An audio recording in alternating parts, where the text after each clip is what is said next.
সেই অনেক দিন আগের কথা। এক ঘন জঙ্গলে অনেক রকমের পশু থাকত। এই জঙ্গলে একটা চালাক শেয়ালও ছিল, যার নাম ছিল রানী। আর ছিল একটা বুদ্ধিমান খরগোশ, তার নাম ছিল চুনরি। দুজনেই নিজেদের গুণের কারণে গোটা জঙ্গলে জনপ্রিয় ছিল।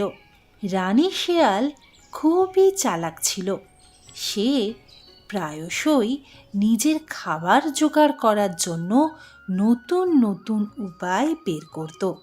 একদিন রানী ভাবল, যদি সে জঙ্গলের রাজা সিংহের থেকে বেশি বুদ্ধিমান প্রমাণিত হয়, তাহলে সব পশুরা তাকে আরও বেশি করে সম্মান করবে।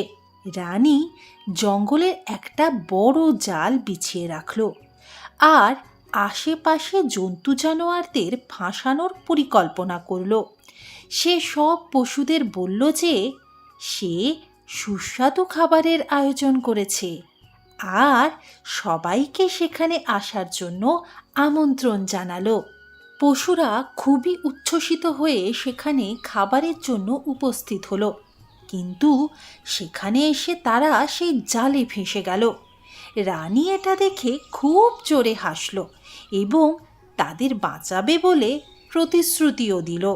যখন জঙ্গলের সব পশুরা সেই জালে আটকে পড়ল, তখন চুনরি খরগোশ ভাবল যে এই সমস্যার সমাধান করতেই হবে।